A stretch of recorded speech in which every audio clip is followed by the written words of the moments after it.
Waking up, fire in the soul, shots on the screen, taking full control. London session calling, the volume is high, watching the candles reaching for the sky. Strategy locked, no room for doubt. I know what the movement is all about. From the one-step plan to the two-step challenge, finding that edge, keeping the balance, no distractions, phone or silent mode, deciphering the market, cracking the code, precision entry, the setup is clean, living the life inside the machine. Patterns forming, packets called, balance base slow down, standing strong through it all. Risk defined, profit inside. Seacrest Markets guiding every step into the light. Seacrest Markets leading the way.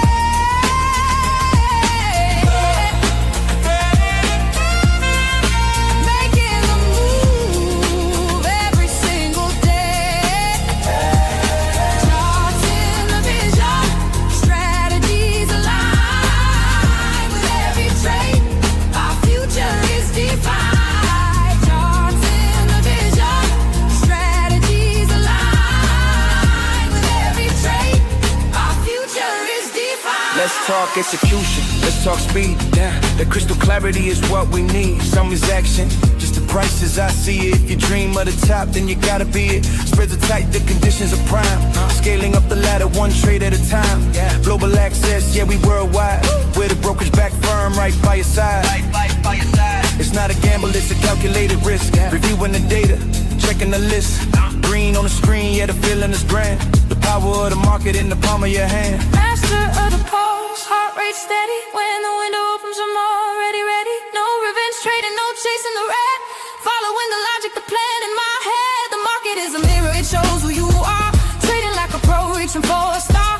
Seacrest is the vessel, the compass is true. Breaking every barrier, breaking on through. Discipline and patience, the tools of the trade. This is how a lasting legacy is made.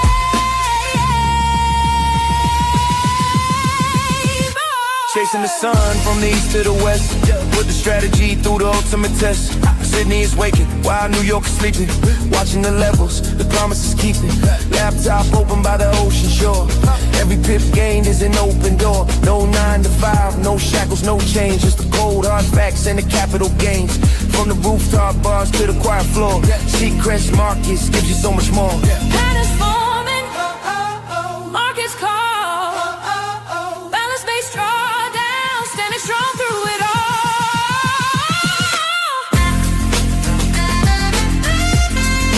Seacrest Markets leading the way,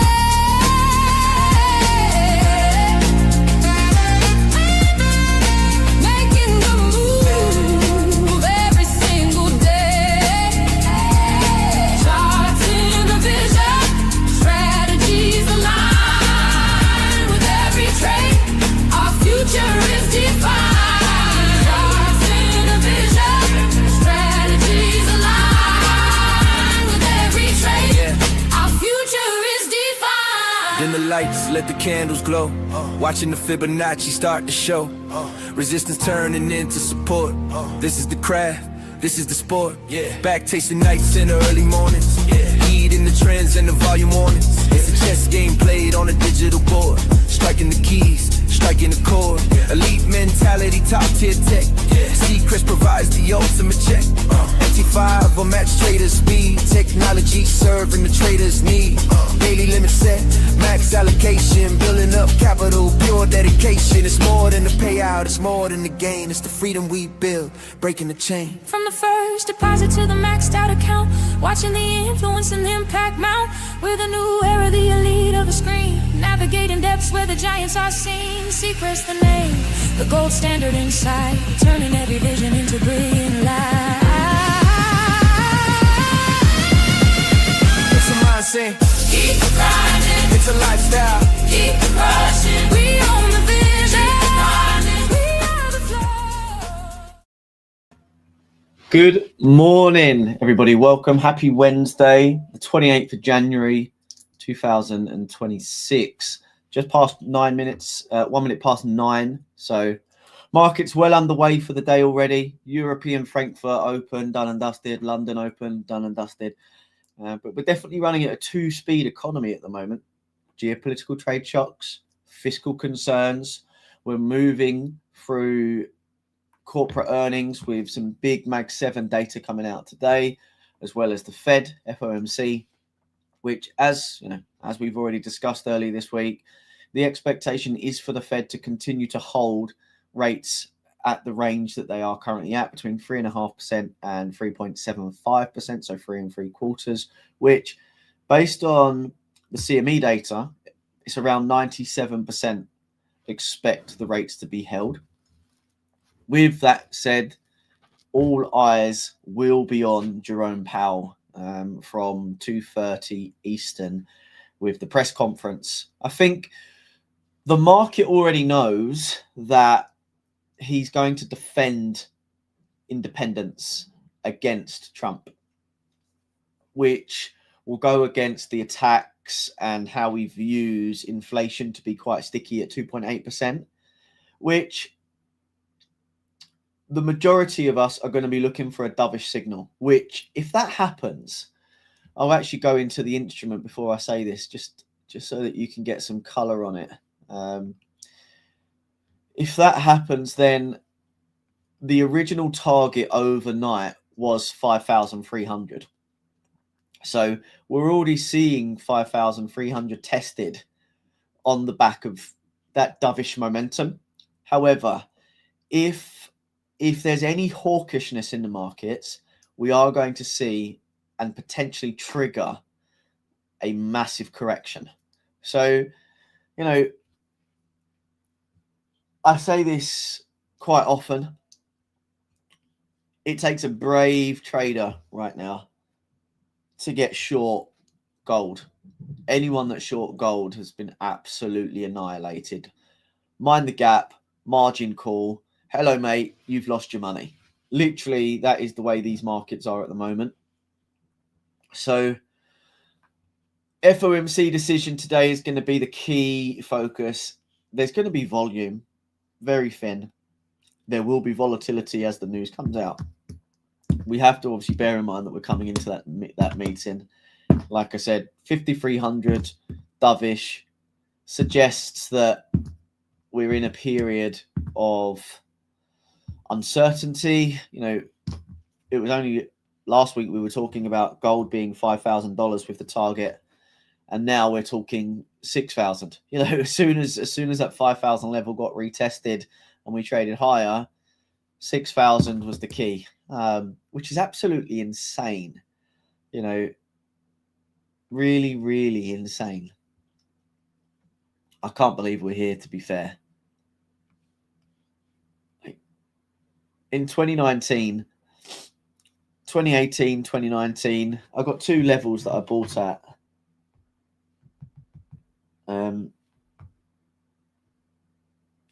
And was $5,000 a troy ounce at the time the target? We're always looking at upside and how we manage it. And you can really, there has been no reason not to get out of this trade. When you look at the way this level trades up, we can pin it on a number of different points. And you're managing that position and monitoring it around specific areas. So, depending on how you got in, where you got in, and the term, you're just looking at the way the market's trading. When it trades below, again, this is 2022, you were sitting through this drawdown. But the long-term goal was the safe haven disparity, right? So $2,000, $3,000 a troy ounce was always the rough goal, but 5,000, it's crazy. And I think we have to take into consideration silver as well. If the chatter overnight was $110 support on silver, similar scenario right now. We're strong, obviously massively bullish. 5,050 on gold is support. We're testing 5,300s now, which overnight was 5,200, which was a key level, right? And now it's $93.63 above it. So I think in terms of continuing to buy, you do need to be a little bit conservative. Yes, we're massively bullish, but you need to look at where the market is. Can I get in here comfortably, mitigate my risk as much as possible, and stay safe in the position? Because the way this market's looking is very similar, right? We trade up, we come back into demand, we push up. We trade up, we come back into demand, we push up. We trade up, we come back into demand, we're pushing up. But buying it here, if we hit 6,000, well, yeah, $700 to the upside, you know. But you just need to be mindful that this could be coming into FOMC the wrong time to get in. Or you take a small position. You know, you put a small position on the line so you've got skin in the game with the idea to target that 53.20 level, because we are coming off a demand. We do have the opportunity to get bullish. If the dovish tonality continues, we can stay long. But for me, I wouldn't even be in this trade just yet. That's just purely because we haven't closed above. And for me, I always want to see that bullish momentum continuing, factoring in obviously VWAP. Where are we in volume? You know, volume is around here. We've got a decent amount. Point of controls all the way down here, though, at 52.30s. So maybe we're going to see a retrace into FOMC. We'll see this level fail. We'll actually see markets start to develop and maybe build some short positions into this as respite. Why? Profit taking. Buyers with weak hands are getting in. So the people that have made all the money on the way up are starting to take profits, which means people that are buying in and around here will get caught long. So their longs will be trapped in the market. What then happens? We trade lower. We look for a better level to get long from, which if we look at, I don't know, just look at the leg. If we look at the leg and then we grab a fib tool, you know, if we could pull it from this if we want to, because that's the last level that broke the higher. You know, we do want to see realistically gold back down at 51.75 for us to get long. But we're in such an expansive market that it hasn't necessarily materialized. Like what we're seeing is the moves come from inside, the premium. But it does pull back. Like if you look back here, right, it may not necessarily work out mathematically. Let's quickly take a look. You know, where does it pull back into? It comes back into the UQ, then trades up. It doesn't happen always. We can just do some examples all the way along. You know, look, it doesn't happen always. Pulls back into at least the 50% lower distribution of the EQ, so within the second quarter. But because we're extremely bullish, it just rallies. Now, when you're trading momentum, you do have the scenarios of, well, we are in momentum. We are in a very expansive move. If momentum is going to continue, it could come from specific levels within the leg rather than going to the extreme or externals of the leg. So that's what we're seeing, not in all scenarios, but that is what we have seen. So if you're trading it, you just need to consider it may not pull back into the maximal levels. It may just pull back into the internal points of demand in this chart specifically. No structure really on the higher time frame or mid time frame in the M30. Same with the 4 hour. The last point of demand is realistically here, which is around that 5100 level. I mentioned 5175 being a level that we could look at getting long, but on the 4 hour, you know, 5100 is probably the area of a decent level to get long. And look at the daily. The daily doesn't really have anything down until about 4600. So let's keep an eye out for the tones from Jerome today, and then we can make a decision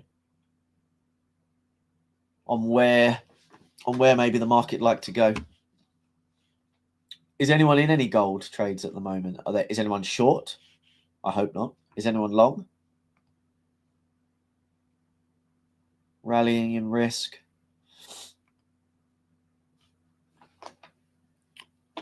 Rally in euro. So similar conversation we had yesterday, right? Which was comparison of the DXY.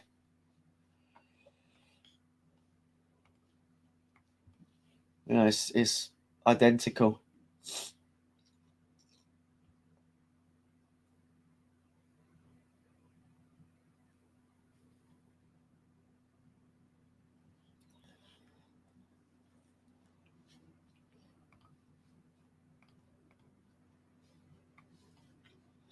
But isn't it funny how we're seeing risk rally, like the euro versus the USD, and we're seeing gold rally,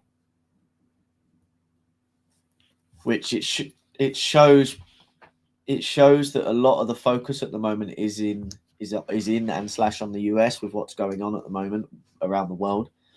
The markets are still very risky because we're looking at longs in equities, we're looking at longs in euro, but also we're hedging out that risk by putting ourselves into gold, whereas we're seeing the dollar trade lower. So we're seeing the DXY in general just trade lower, which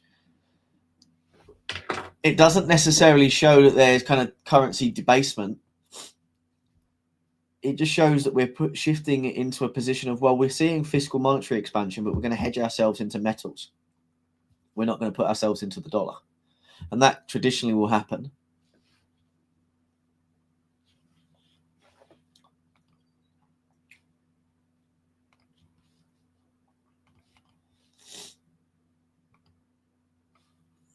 Did anyone get in any trades yesterday?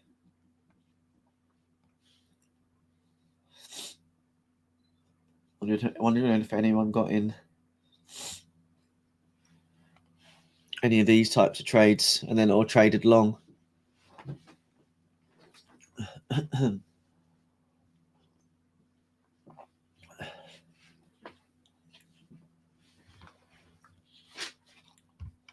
So longs obviously were the play yesterday, right? 9:30 US Open, huge move to the upside. We let me clean the chart up just because I had this on from yesterday. Sorry, I just switched to gold. Give me 1 second. What instruments are people mostly trading? So, you know, when it comes to derivatives, what are you mostly trading? Are you trading CFDs or futures?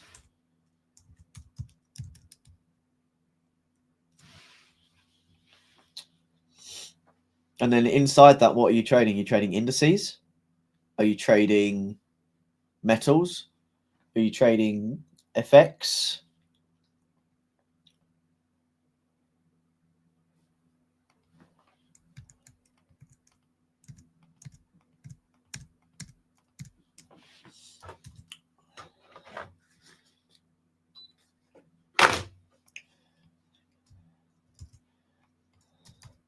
So 9:30 push up. We've obviously come back in. You could have got long from inside here if you wanted to. Alternatively, you could have got long from somewhere inside here. So we'll discuss that momentarily. So we'll come back to the initial move from 9:30. We can see, you know, lots of volume to the left. We're pushing that move. So huge volume in the open. We continue to push up. We're inside supply. So we've discussed that yesterday. We was inside that supply level, and we have to be careful when getting long from inside a supply because we're at the extreme of the move. But after we've had that pullback, you could have got long from inside here. And then same scenario as we discussed yesterday, you could look for the move to see where we're going to feel to get long and continue if momentum is looking for continuation, right? So US market could have got long somewhere inside here. We'll just run that. So that's 1 to 1, depending on where your stop is. You know, 1 to 3, maybe 1.4. Yeah, 1.5 doesn't quite get there. But, you know, we don't get stopped out. So if you don't move your stop to break even, then 1.52 is available. So just bear that in mind. I'm not saying that's what you did. I don't care how you trade. If it's 1 to 1, 1 to 2, 1 to 3, whatever, that's entirely up to you. Your strike rate will obviously differentiate your Sharp rate will decrease. Your Sharp ratio will decrease as well, depending on a number of factors. And then I can't imagine that any of you are looking at Sortino, so I won't even talk about it at the moment. So, if we're in this, we're looking to scale in. How do we want to scale in? Are we looking for a pullback into this point of demand? Which, this is how we would run that. So, like this. So, we get this.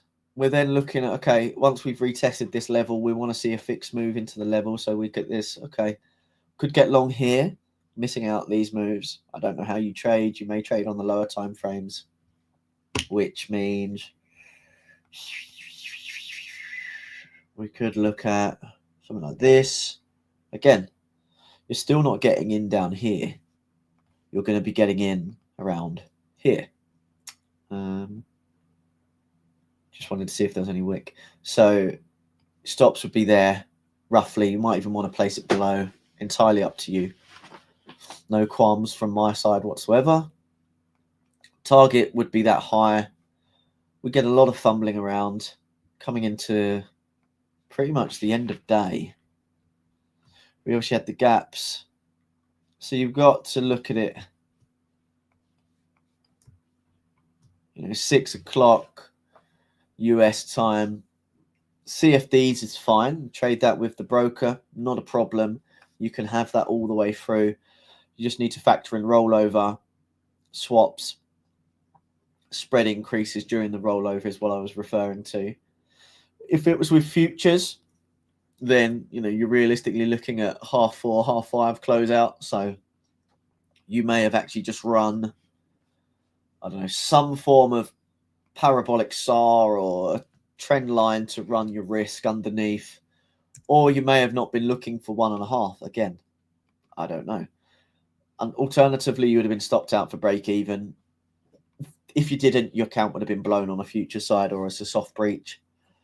If you're looking at it from a CFD prop or a brokerage like ourselves, again, no difference, no issue whatsoever. And today, you'll be making oil money, good money. That's actually, oh man, I like the team that we work with. Obviously, they know how much I love the US, and I'm watching. Well, not much at the moment, but I'm watching a program at the moment called The Landman. Has anyone seen that? The Wolf, main pairs, gold. Well, when you say main pairs, the Wolf, main pairs, do you mean FX majors or do you mean your main pairs are gold, DAX, Dow? And then, yeah, gold, DAX, and Dow. Sorry, I realised you put JER40 and DE30.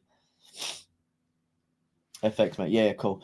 I had a feeling that you were saying that because there's not many, I don't know, you'll see it a lot. On social media, people say, the only pair I trade is the US 30. It's not a pair. So I have to ask the question. It is not a pair. If someone says, yeah, the main pair that I trade is the Dow, it's not a pair.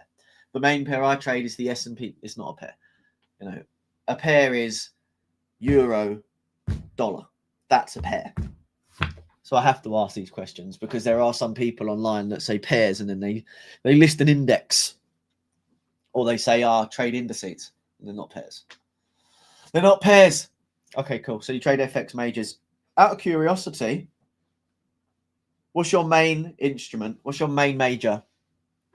I'm guessing it's euro dollar.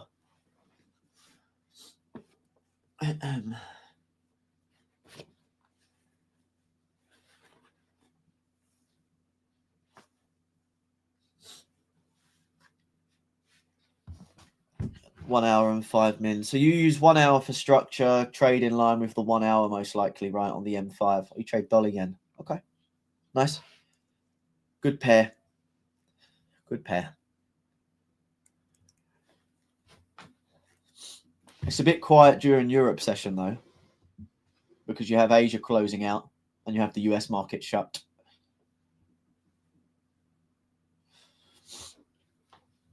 You always realistically want to be trading an instrument where the market's open, or at least one of the markets open. Obviously, if there's both markets open, i.e.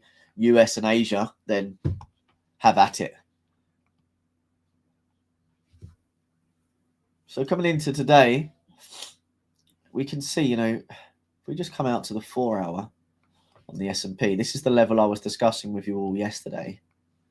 We needed to see this level hold, which we're getting that retest of it right now. It's currently being respected. It's the word overextended doesn't mean much when you're an investor, because it's always overextended.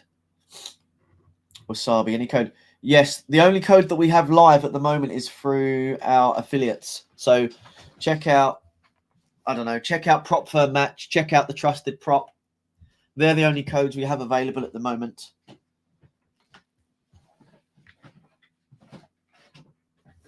Wasabi. And then again, check out any other our affiliates on social media. They've got our discounts, they've got our codes. We're not running any internal codes at the moment.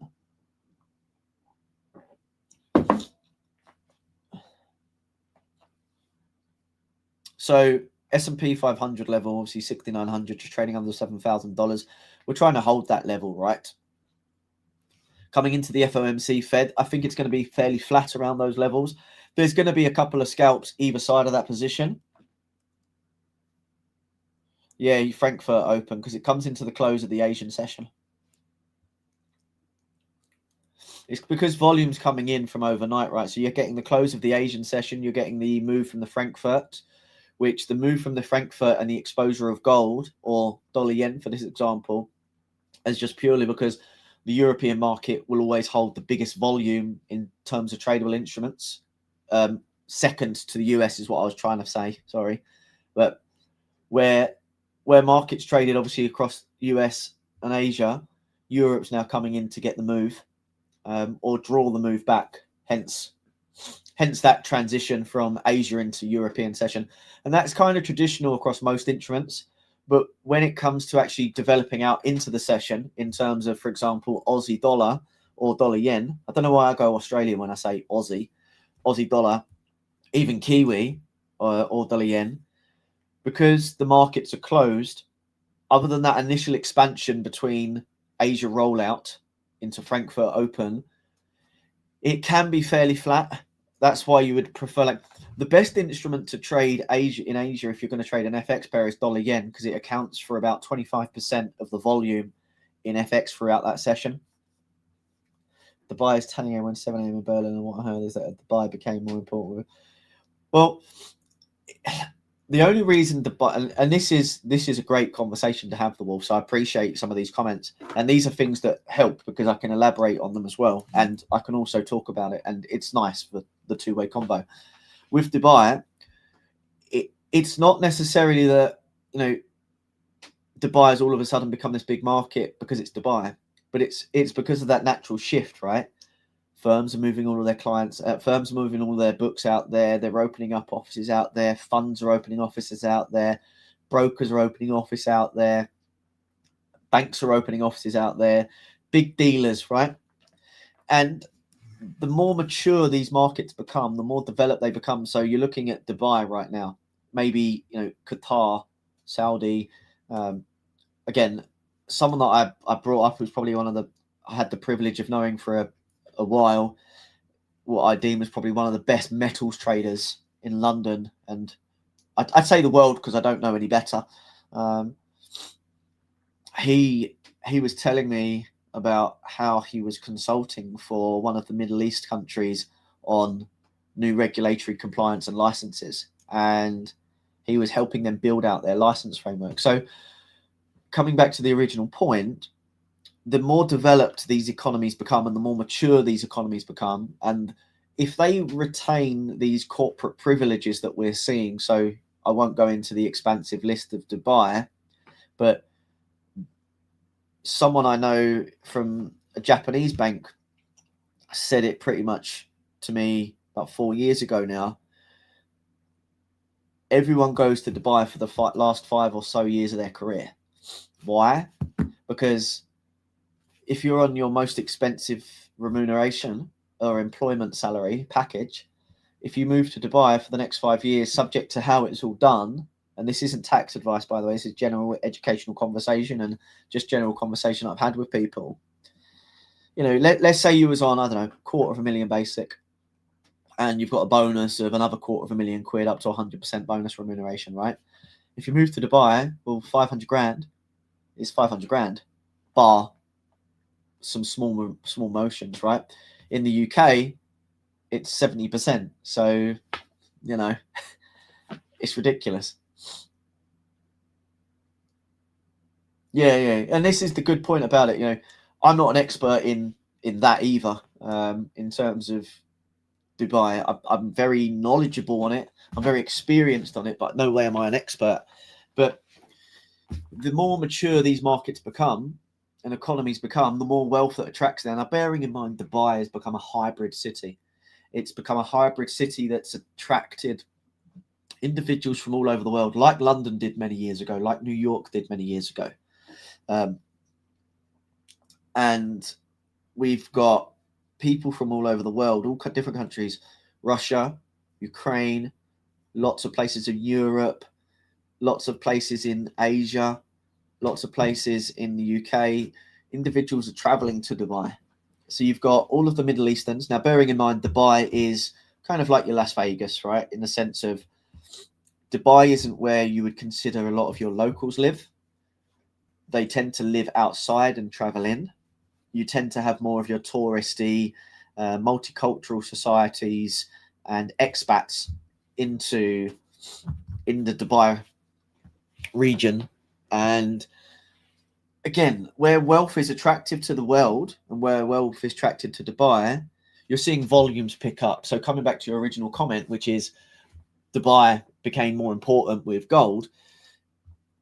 Any instrument that is globally traded, where volume is now picking up in Dubai, where traders in Dubai are kicking up volumes, big clients are opening up accounts in Dubai, more volumes coming in from those areas. So their trading sessions, which again, I quite like their trading sessions because, again, 10 a.m., 11 a.m., depending on obviously GMT, BST in London, it's 10 a.m., 11 a.m. in Dubai. But equally, the US session is quite late. So when I've been to Dubai and I'm trading the US, sometimes I've not actually left my office until 10 o'clock at night in Dubai. And then I'm traveling to a restaurant or I'm traveling to the mall to just quickly get some fast food because nowhere else is open.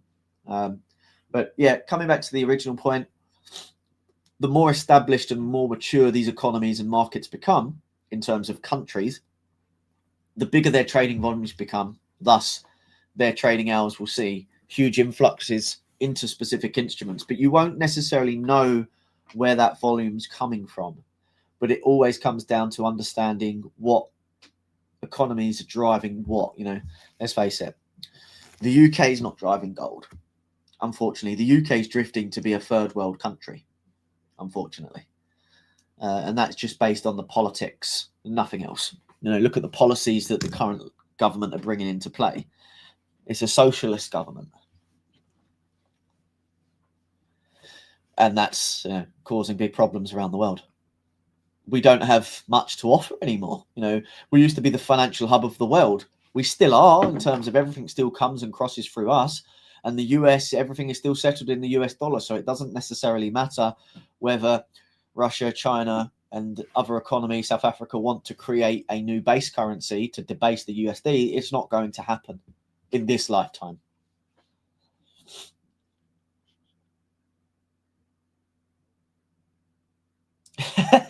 I just read your comment on Aussie dollar.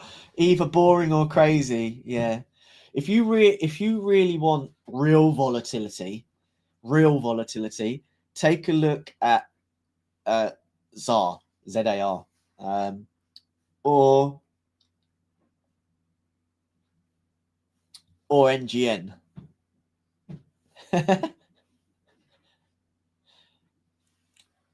I remember, so the friend of mine that I was talking to about Dubai, who was saying about how the last 5 years you move out to Dubai because you're on your top of salary and it's better for your pension, etc., etc., etc. He was telling me about, I can't remember what date it was. It must have been either in the early 90s or early 2000s, how he cornered a currency. ZAR is pretty big, but that's because of the volatility, right?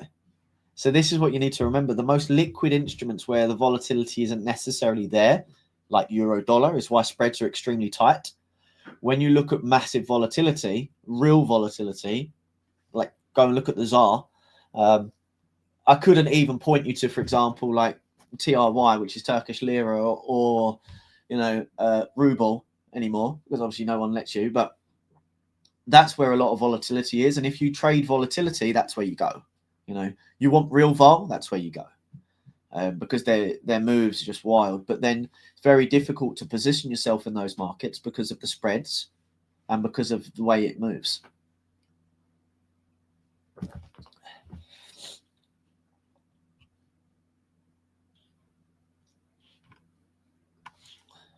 So sorry, I got distracted, but I didn't get distracted in that sense. I want structure. Yeah, well, that's why you probably trade majors and the instruments you trade, because there's structure. If I don't know how you trade, and that's cool. There's no right way, and there's many ways to skin a cat. But the real, FX is great, but realistically, it's a mean reverting asset. So when you're trading majors, you just have to bear that in mind. You do trade the instruments that I would say to trade, which is your indices and gold. Obviously, DAX, German exposure or European exposure during the European session. And then in the US session, of course, the US indices, that's exactly what I would trade. FX, of course, is good, but again, it's mean reverting. So you need to understand, your ATRs, your intraday moves, the fact that you're not going to get the major moves that you want when you look at the actual average daily range or pit range and specific instruments. But when it comes to indices, in my opinion, and my opinion only, indices are far superior to trade. I actually, when in about, what year? Between 2010 to 2017, 2010 to 2017, I was pretty much 75% of my time, maybe 80% of my time, trading indices and oil and metals. For the rest of the time I was trading, equities is not a trade for me, but I was trading equities and FX, and then from a retail perspective, I saw a huge demand in the FX markets, and it was the guise of teaching people how to learn to trade and understand structure and order flow and momentum and market experience, and teach that systematically, momentum into discretionary, then into intuition. Very difficult to teach all of that, but that was pretty much my whole tenure from 2010 through to 2017. And then from 2017 into 2020, same scenario. 2014, when I was at a wealth management firm, it was all equity driven in terms of managing portfolio equity executions for clients in specific indexes, not necessarily any particular index, but specific indexes that clients wanted. And that was fun. But again, that was positions in equities. We're not talking intraday, day trading or scalping, nothing like that. We're talking pure positions into markets, whether that be getting involved in seed IPOs, shells, established companies across the European indexes, the Australian indexes, so APAC indexes, or even in the US. But my portfolio itself and this, I work very closely. I say work, that's not the right word. I've got very good friends in the market, and one of the guys that, from an investment standpoint, that I've always worked with very closely is a guy called David. And our portfolio is, when we talk about our portfolios, it's predominantly focused on US and Europe. There are a couple of UK companies in there, but indices are absolutely superb to trade. Very risky, like every instrument.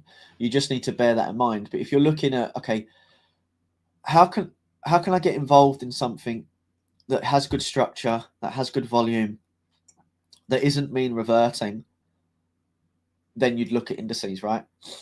The more experienced you become. That's not English, so I really apologize for that. Beget, I was going to say either get or become, but you can see where I've slipped up. Then you start looking at metals.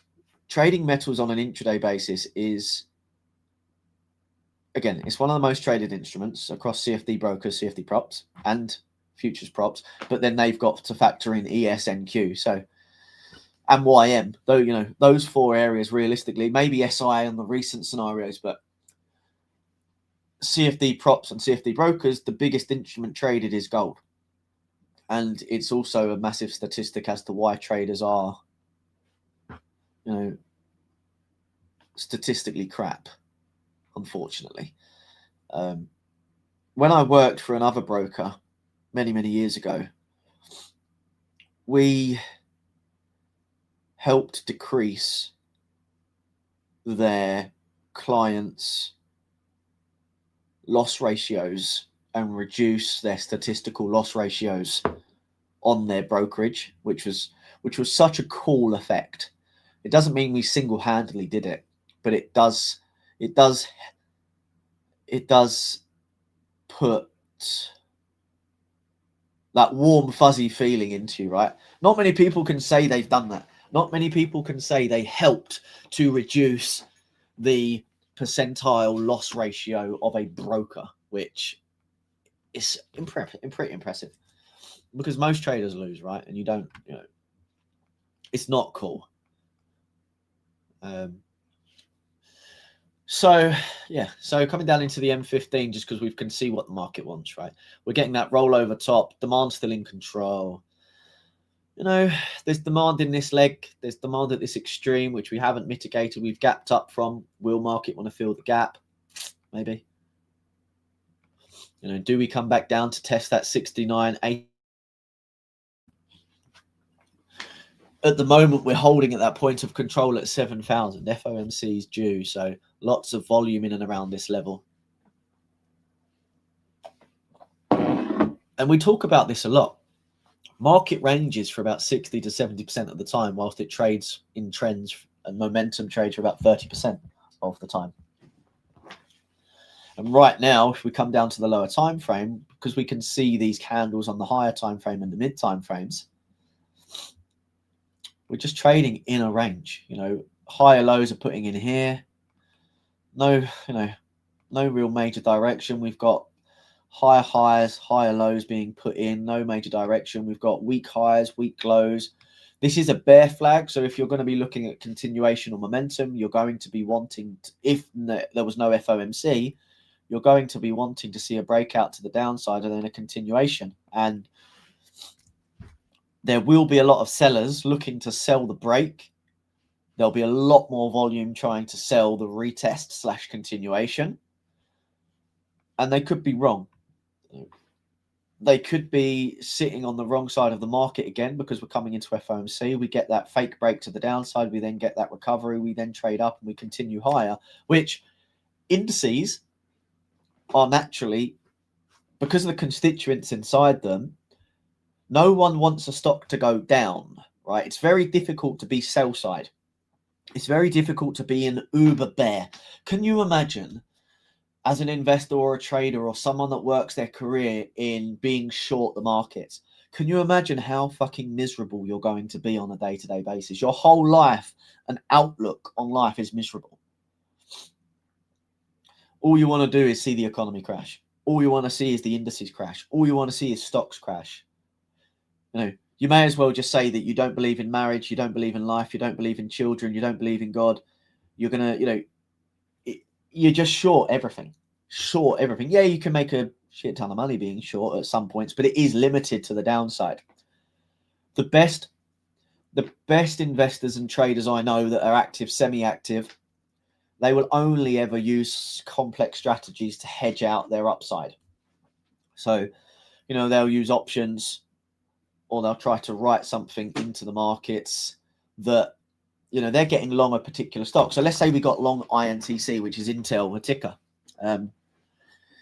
But it was a value investment play, or we got long Target, which is TGT, and it was a fallen angel.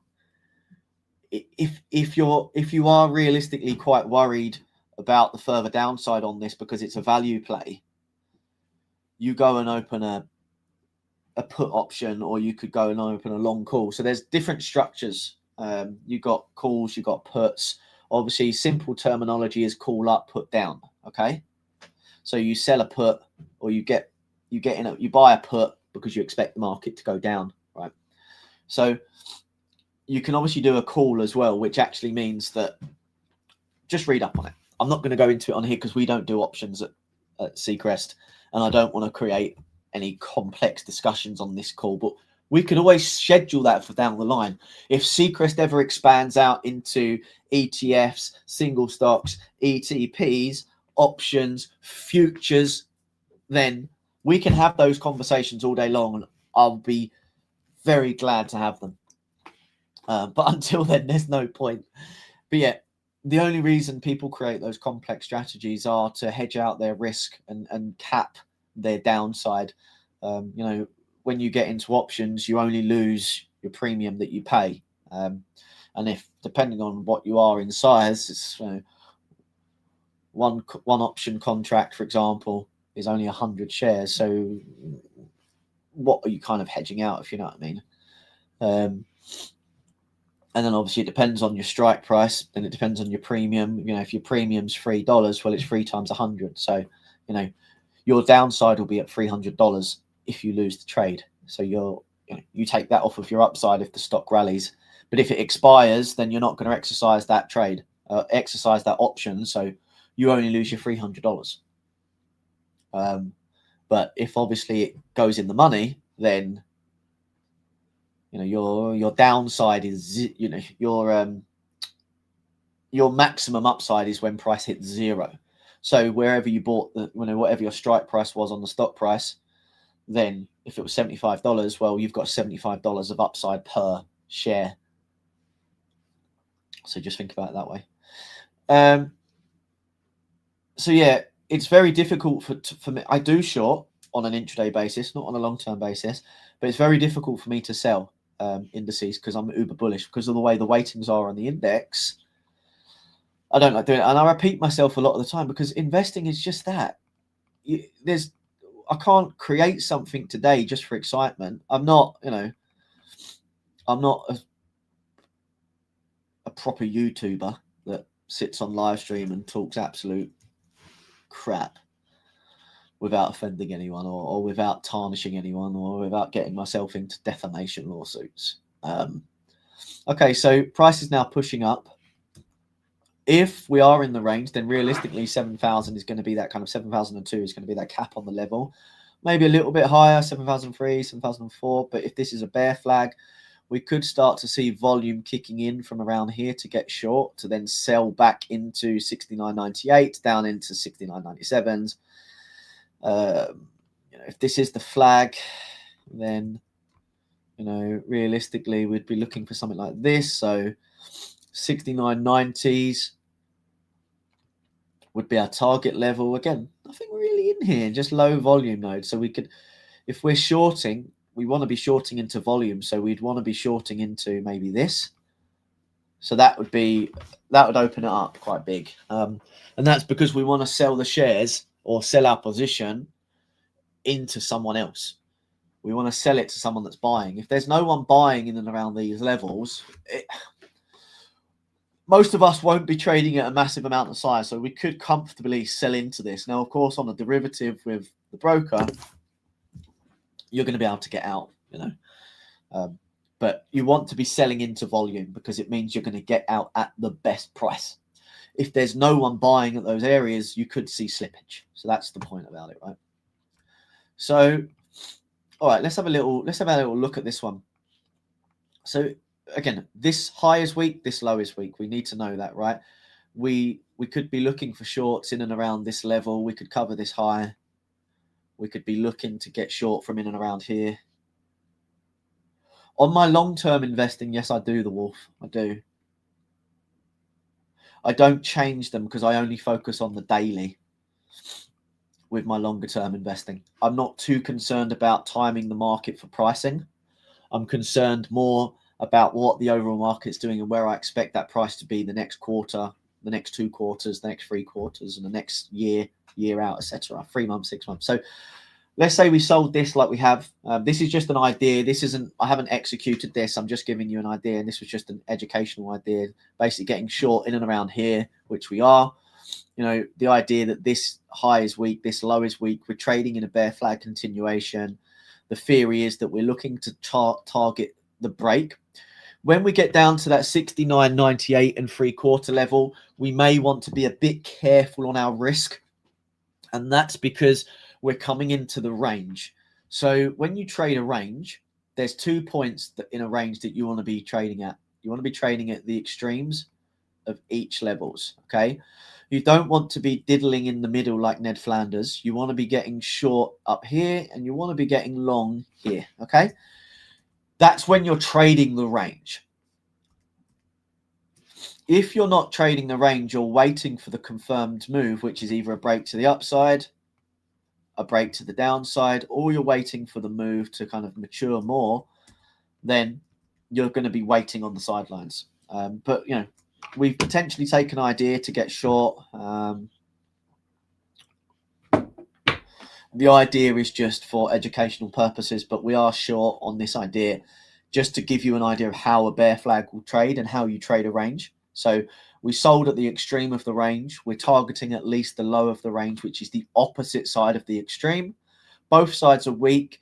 This is a bear flag continuation. If we expect the market to continue breaking down into the FOMC, then we are anticipating that 69.98 level will go. Does anyone have any comments or questions at all?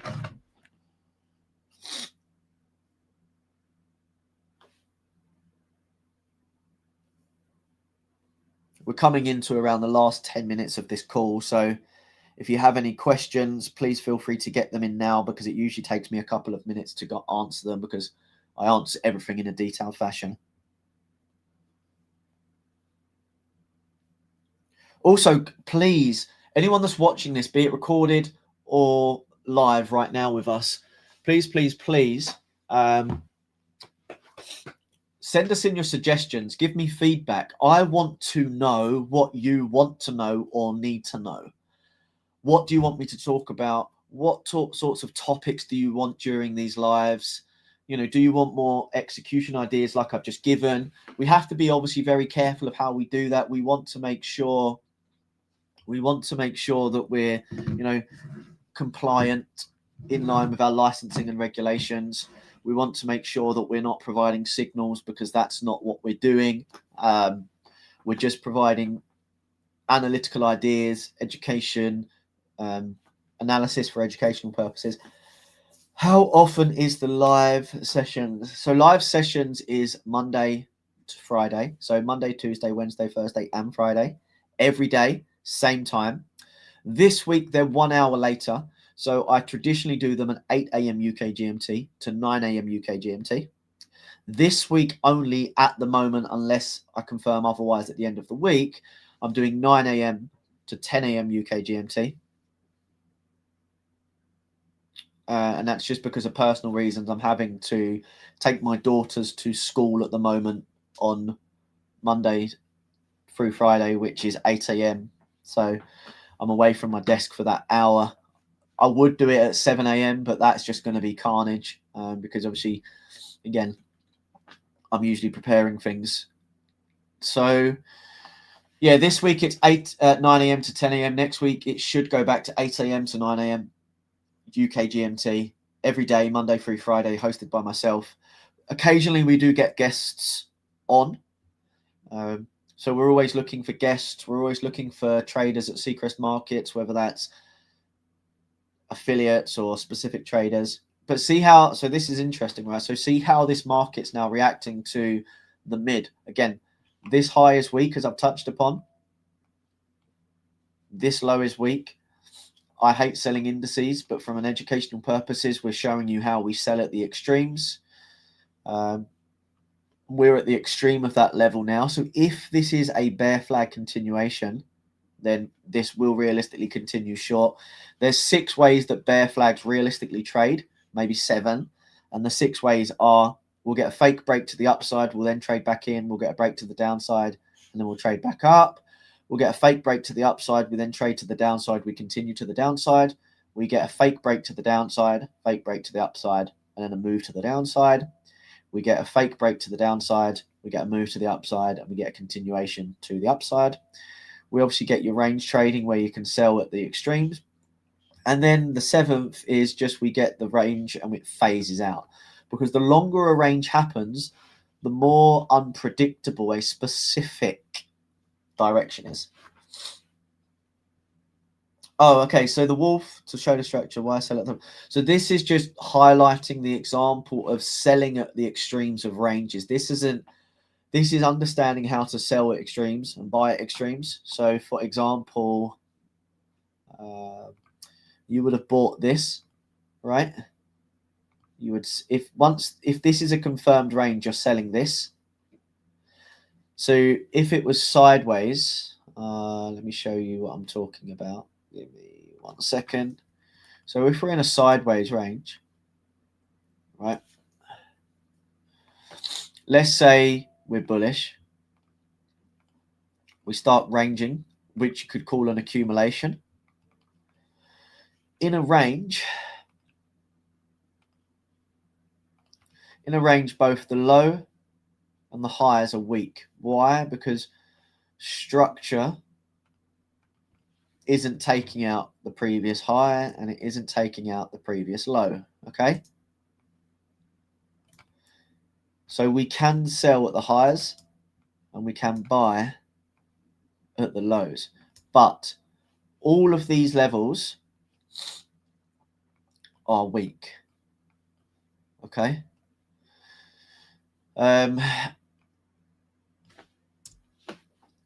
So when you're getting into a range, obviously the anticipation based on how the range was developed, which is coming in from this, okay, the expectation is for bullish continuations.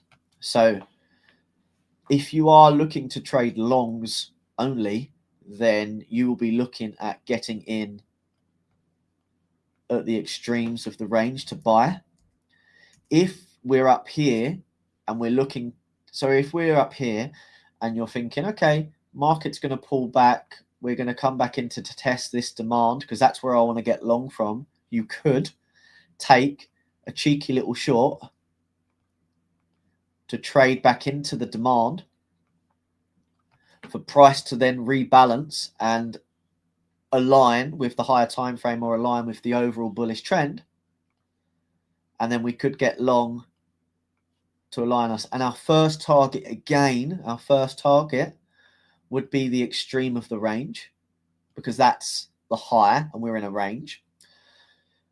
And we don't necessarily take, if you want to take profit here, you're going to take 90% because we're trading in a range, okay? But if you expect price to continue, then you could take 80% of your position, or you could just hold your whole position. It's entirely up to you how you manage risk. But the expectation is for price to continue to the upside. So if you're targeting that, then you're going to be targeting the expansive move of that leg, which is 7,008. But your first area where you have to be protective of your position is realistically the higher of that range. So that's why you do it, okay? So you sell the extremes in a bullish move on that range because you're targeting a better area. Alternatively, you don't trade that level. You don't trade against it, or you don't trade the extreme of the range from a highs if you're bullish. You just analyze it and mark it out. So why you mark it out is because you're going, I don't want to get long here and I don't want to get short here. I want to get long down here. But I need to see the market trading lower. So I'm going to look for shorts from that area, but I'm not going to get in it. So it's about understanding two things. One, what the market could do at the extreme of the range. Factoring in that the extreme is weak.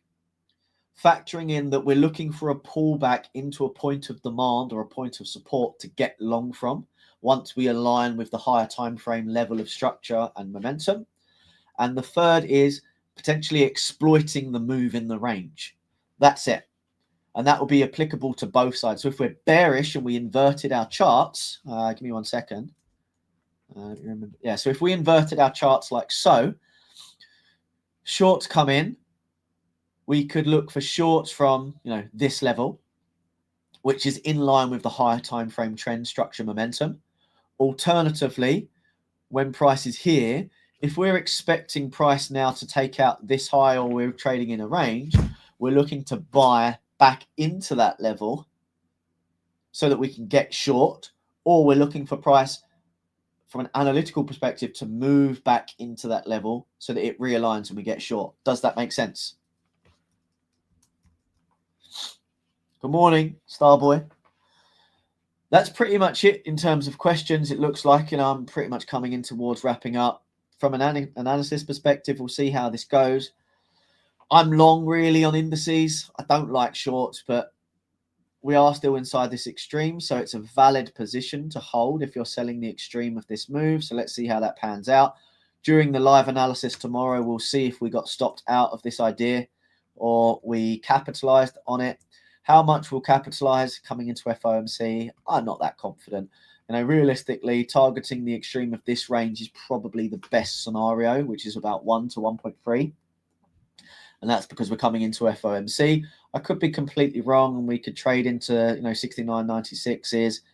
And if I'm really wrong, then we could be trading into 69.84. But the good thing about being in a trade and making money is it doesn't matter if you're wrong. As long as you followed your edge, as long as you understand your methodology and your reasons for getting in and out of a position, and also taking an intuition within the market due to your experience. When we're coming into the Fed FOMC, it's not sensible to be trading into it. So this trade is not realistically a good idea if you're actively trading. From an analytical perspective, from an educational perspective, under different circumstances, it's perfectly a good, acceptable, probabilistic trade. But coming into high macro impact events, it's not. So yeah, you just got to take that into consideration when you're looking at markets, because the probabilities will reduce when you're coming into high macro events. And the FOMC meeting is a massive event. Interest rates are a huge factor from an economics perspective. So you have to bear that in mind. Markets will be very volatile, very unpredictable during those news events or coming into those news events. So you have to factor that in, where probabilities will say that works 60, 70% of the time. That reduces at high macro impact events down to maybe 50, 60%. And that's what your data will tell you. So let's keep an eye on it. From an idea perspective, we're short the S&P into 69.98 and 3/4. Maybe that will hit. If it does hit, feel free to leave a comment on any of the social media platforms, Instagram, YouTube, Facebook. Again, like, subscribe, turn on the notifications, and chuck us a follow on all of the social media platforms you can. Show us your support, leave us your feedback. Feel free to drop a review on our Trustpilot or on our Prop Firm Match page. It really helps us out, and we'll obviously continue to deliver the value that we do. But for now, as always, trade safe, trade smart, and for those of you that know what I Patterns emerging, psychology's key. Discipline strong, no greed in the spree. Risk managed tight, emotions in check.